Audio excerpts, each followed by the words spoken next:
This topic is bound to be controversial. There are strong opinions in both directions. I don't think you need to write an outline for your book, and I think actually your book will be better for it. You don't need some complicated thing with Roman numerals and small a's and big A's. This is gonna suck. Because you can totally write a fantastic book without an outline. I'm going to tell you what to do in order to write your book without an outline.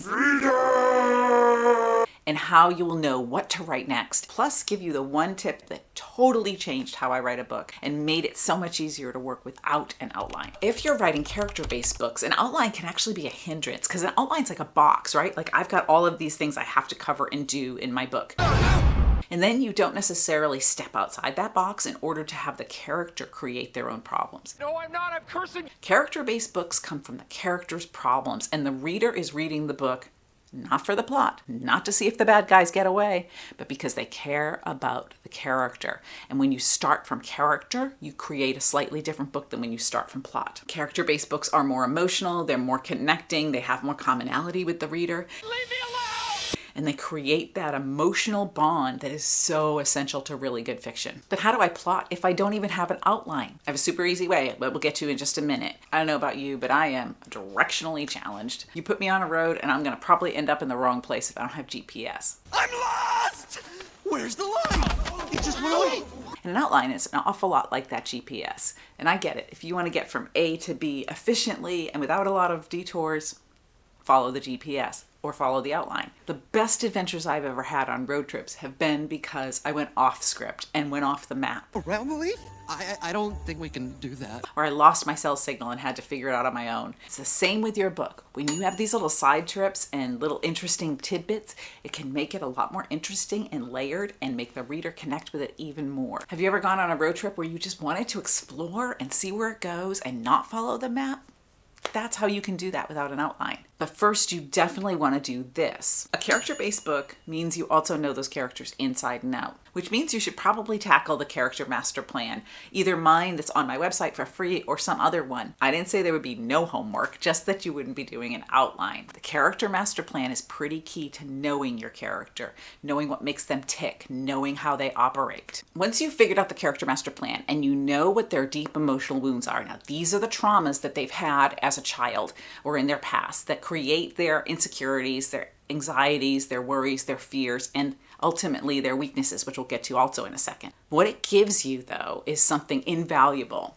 You know what your character's worst nightmare is, and that is the thing they don't want to do at all, ever. It's a dream. This isn't real. This is just a dream. He isn't real. Maybe your character is totally terrified of being left alone. That would be the plot for Home Alone. I made my family disappear. Maybe your character is tasked with saving the world when he can barely save himself. That's Independence Day. Or maybe the worst nightmare for your character is making a big mistake or not getting the word out in time to save others that he loves. That's Day After Tomorrow. Maybe the character's worst nightmare is losing their family. That's Nobody and Taken and so many movies. That creates your story problem. That creates the thing that the character has to solve. And they will do that using this. Now that you have filled out the character master plan, or at least have looked at it and figured out some of those elements, you think, how the hell do I write the book now? How do I execute this and create a story out of it?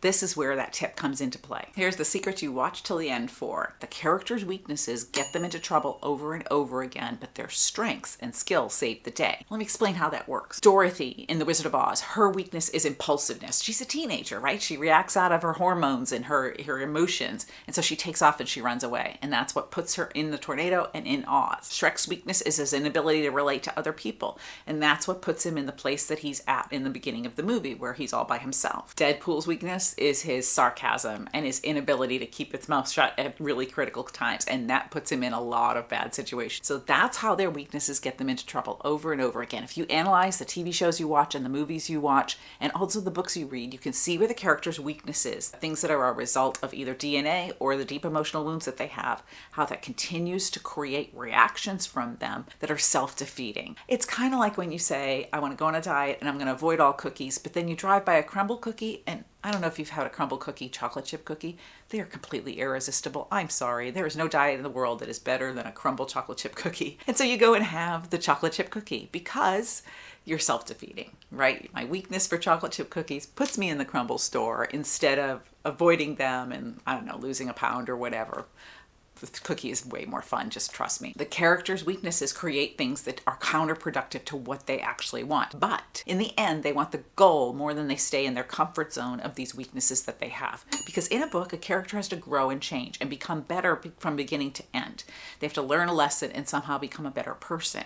And so when they do that, that's when their skills and strengths come into play. Like for Dorothy, she has a big heart, she's loyal, she's smart.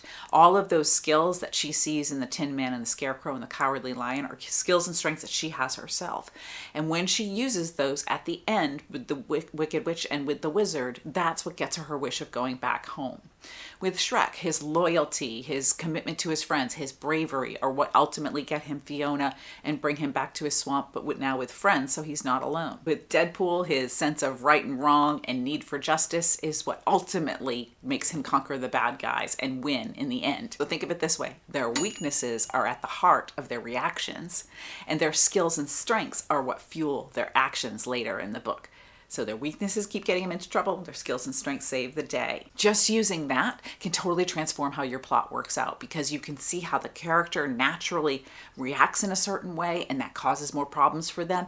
Then they have to solve those problems. So it creates that nice interlocking scene structure that creates a really compelling novel. So just use that instead of an outline. At the end of every scene, you ask yourself, how can my character's weaknesses get them into trouble here?